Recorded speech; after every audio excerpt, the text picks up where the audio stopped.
আসসালামু আলাইকুম। আমরা আজকে বাসাবাড়িতে লোড ক্যালকুলেশন কিভাবে করতে হয় সেটা দেখে এটা আলোচনা করব।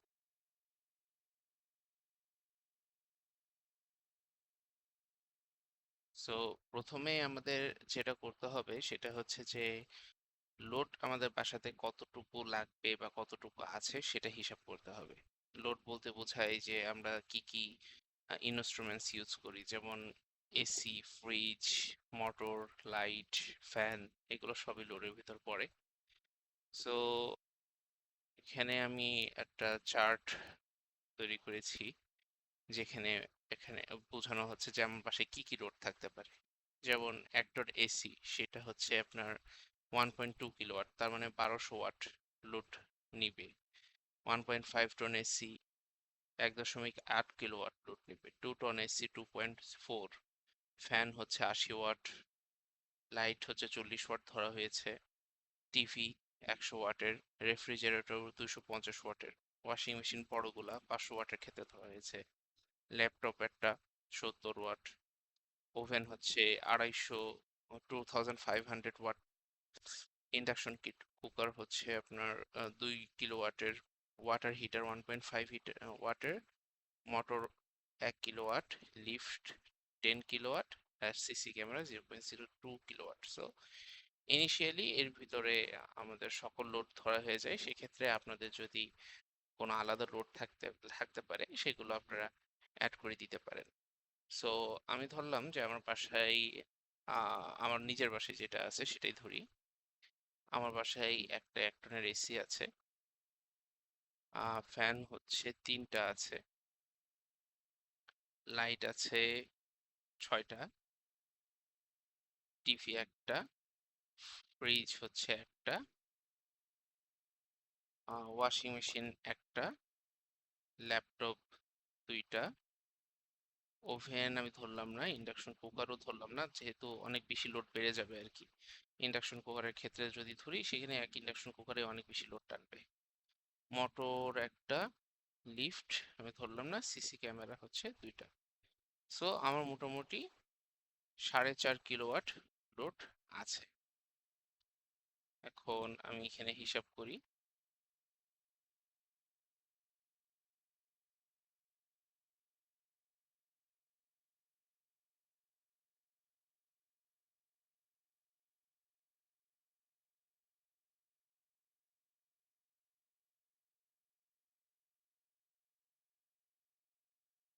এখানে আমার লোড থাকছে 4.5 কিলোওয়াট, 4.3 কিলোওয়াট।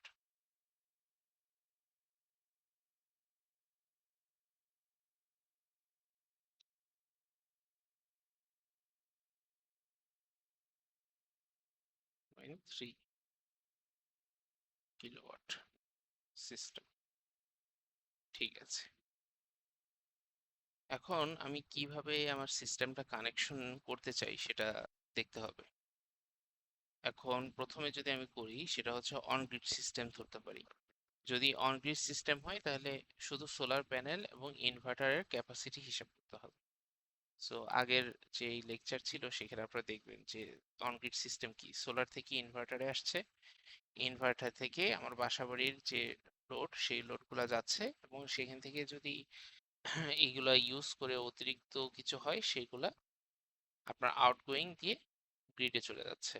আর যদি সোলার দিয়ে এটা কভার না হয় তাহলে গ্রিড থেকে যে পাওয়ারটা আসছে সেখান থেকে মিলিয়ে টোটাল লোডটা কভার করা হবে।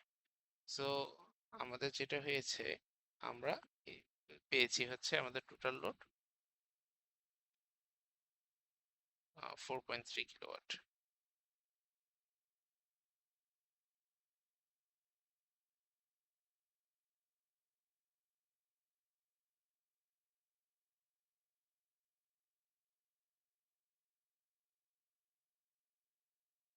4.3 কিলোওয়াট।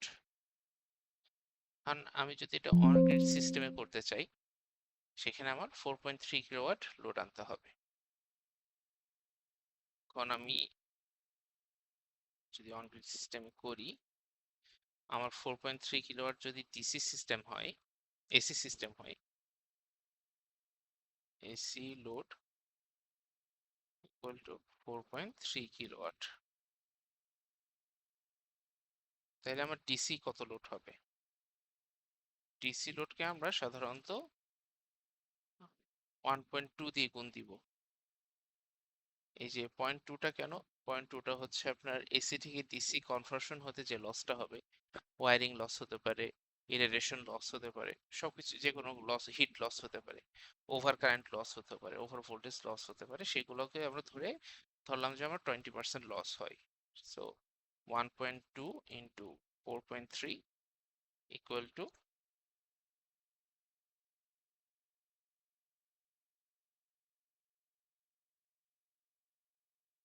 5.16 কিলোওয়াট পিকের সোলার সিস্টেম লাগবে। আর 5 কিলোওয়াটের একটা ইনভার্টার হলেই হবে।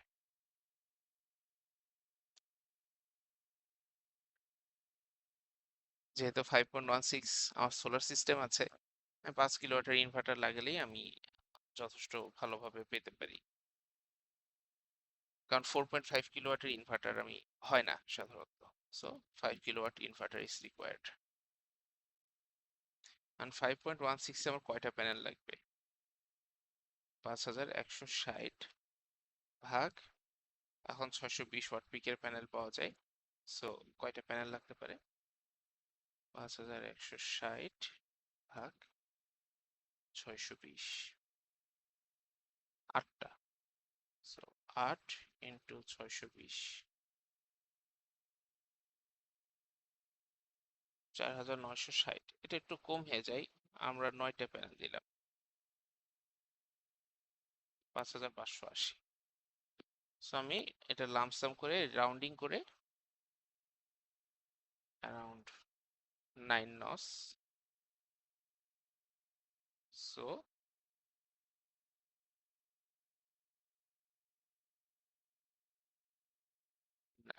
9 into 620 watt peak equal to 5,580 kilowatt peak system.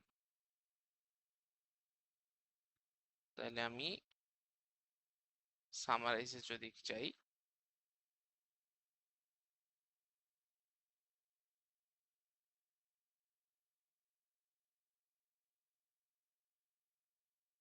সামারিতে যদি যাই, solar module 5.580 kilowatt peak, solar inverter 5 kilowatt. So আমার 5 কিলোওয়াটে 4.3 কিলোওয়াট লোড সুন্দরভাবে চলে যাবে। একটু বেশি ধরা ভালো। এখন আমি যদি হাইব্রিড সিস্টেম নিই, সো হাইব্রিড সিস্টেমটা কি হচ্ছে, যে সৌরশক্তি থেকে সোলার প্যানেলে পাওয়ারটা আসতেছে, সেটা হাইব্রিড ইনভার্টার দিয়ে ব্যাটারি চার্জ এবং ডিসচার্জ দুইটাই হচ্ছে ডিসি সিস্টেমে, এবং অতিরিক্ত যে পাওয়ারটা আছে সেটা আমার বাসাবাড়ির লোডে আমি দিচ্ছি। এবং এই দুইটা ফিল যদি হয়ে যায়, ব্যাটারিও যদি ফিল হয়ে যায় এবং বাসাবাড়িতে যদি লোডের ডিমান্ড না থাকে, এই এক্সট্রা পাওয়ারটা গ্রিডে চলে যাবে। এটা হচ্ছে অন গ্রিড হাইব্রিড সিস্টেম। এটা হচ্ছে অন গ্রিড। সো এখন আমার এই ক্যালকুলেশন থেকে আমার ব্যাটারির হিসাবটা বের করতে হবে, যে আসলে আমার ব্যাটারি ডিমান্ড কত। সো আমার টোটাল লোড হচ্ছে 4.31 কিলোওয়াট।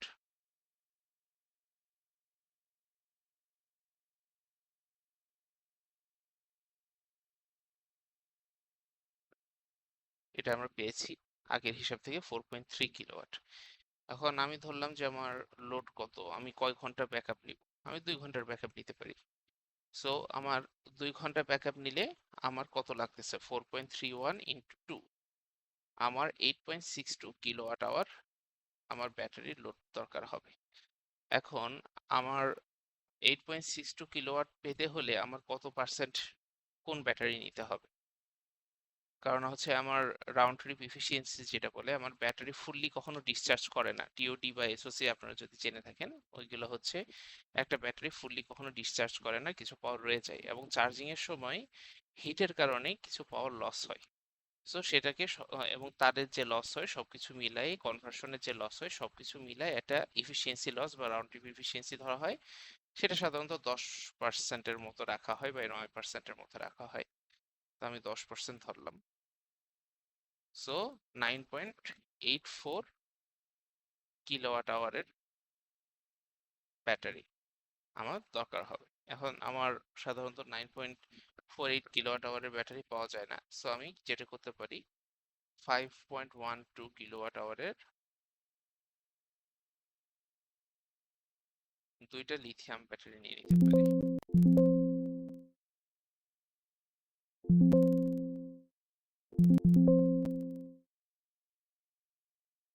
সো আমার 10.24 কিলোওয়াট আওয়ার ব্যাটারি ব্যাংক আমার দরকার হবে। সো এই জিনিসটা আমি কপি করে এখানে নিয়ে নিচ্ছি।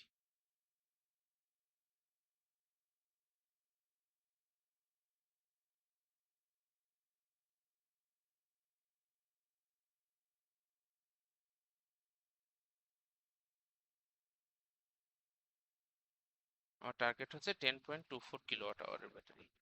এখন আমার পুরো সিস্টেমটাকে এমন ভাবে সাজাতে হবে যাতে আমার ব্যাটারিটা ফুলি চার্জ হয় প্রতিদিন, এবং হচ্ছে আমার যে অতিরিক্ত যদি কিছু পাওয়ার জেনারেশন হয় সেই পাওয়ারটা দিয়ে যে আমি যেন বাসাবাড়ির লোডটাও চালাইতে পারি।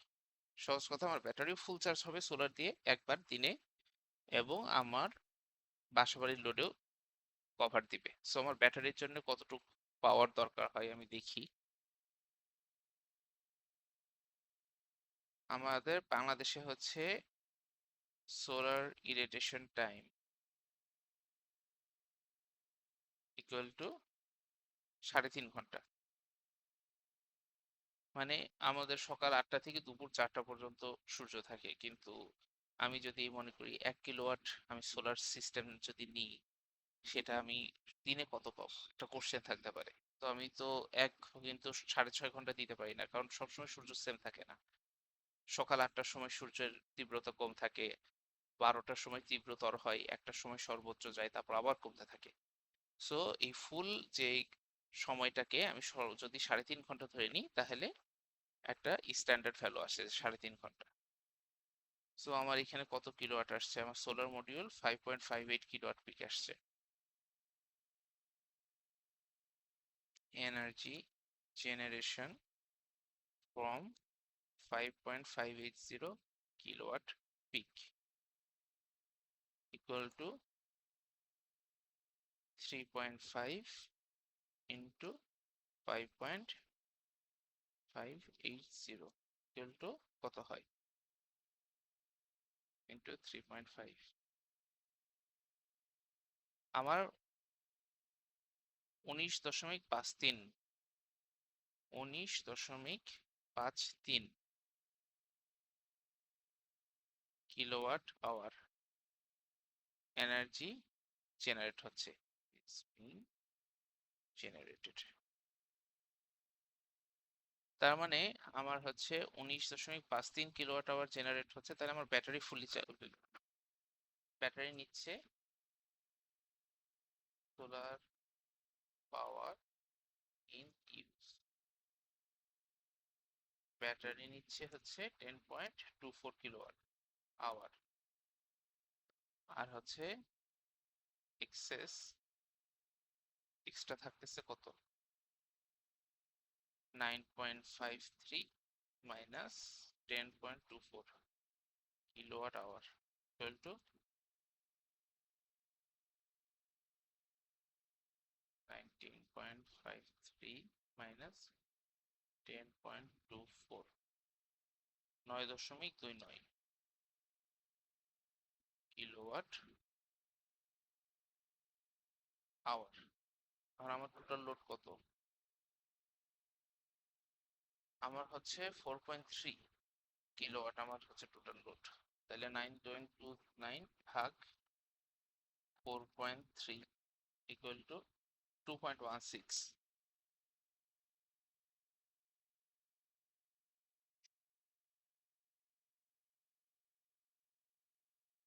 9.29 ভাগ 4.3 2.16 means 2 hours plus 0.16 গুণ 60 মিনিটে 1 ঘন্টা 60 ইন্টু 0.16 9.6 তাহলে 2 ঘন্টা 10 মিনিট 2 hours 10 minutes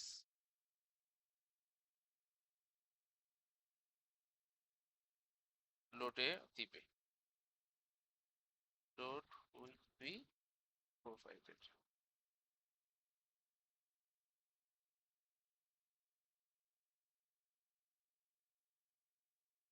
তাহলে total backup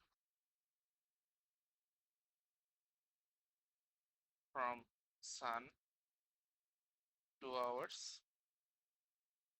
plus from battery 2 hours into 4 hours ঠিক আছে তাহলে আমি যদি এই সিস্টেমটা নিই সেক্ষেত্রে আমি আমার ব্যাটারি চার্জ করব এবং ব্যাটারি ফুল চার্জ করার পরও আমি 2 ঘন্টা 10 মিনিটের একটা লোড দিতে পারি এখন আপনি যদি সোলারের ক্যাপাসিটি বাড়ায় দেন 5.8 কিলোওয়াট থেকে করে 7 কিলোওয়াট করেন সেক্ষেত্রে আমার ব্যাটারি লোড ডিমান্ডটা বেড়েও আমি হচ্ছে বাসাবাড়ির লোডে হয়তো আরো বেশি দিতে পারি 2 ঘন্টা জায়গায় 3 ঘন্টা 4 ঘন্টা সেভাবে হিসাব করে নিতে হবে তো ব্যাটারি ক্যালকুলেশন এটা একটা সিম্পল জিনিস এখন আপনার অনগ্রিড সিস্টেমের ক্ষেত্রে কোন কোন সব রকম ক্যাপাসিটি আপনি পাবেন না যেমন হচ্ছে অফ গ্রিডের ক্ষেত্রে 3.656 এগুলো অ্যাভেলেবল আছে হাইব্রিড ইনভার্টারের ক্ষেত্রে 3.6 থেকে 12 কিলোওয়াট আছে লো ভোল্টেজে যেগুলো সিঙ্গেল ফেজে লো ভোল্টেজ 3 ফেজে বিভিন্ন ক্যাপাসিটি আছে সো এগুলো একটু হিসাব করে দেখে নিতে হবে যে আসলে কোন লোডের ক্ষেত্রে কোনটা আমার দিকে সবচেয়ে বেস্ট হবে সো আশা করি আপনাদের ক্যালকুলেশনটা ক্লিয়ার হয়েছে 3টে স্টেপে হবে লোড ক্যালকুলেশন এইটা স্ট্যান্ডার্ড আপনারা এটা ধরতে পারেন সবগুলোর ক্ষেত্রে আর অন গ্রিড সিস্টেমের ক্ষেত্রে খুবই সহজ জাস্ট হিসাব করে নিতে পারেন আর অফ গ্রিড সিস্টেমের ক্ষেত্রে অন গ্রিডের হাইব্রিড সিস্টেমের ক্ষেত্রে এইভাবে একটু হিসাব করে নিতে হবে যে ব্যাটারি ফুল চার্জ হওয়ার পরও কতক্ষণ আমি সোলার থেকে পাবো থ্যাংক ইউ ভেরি মাচ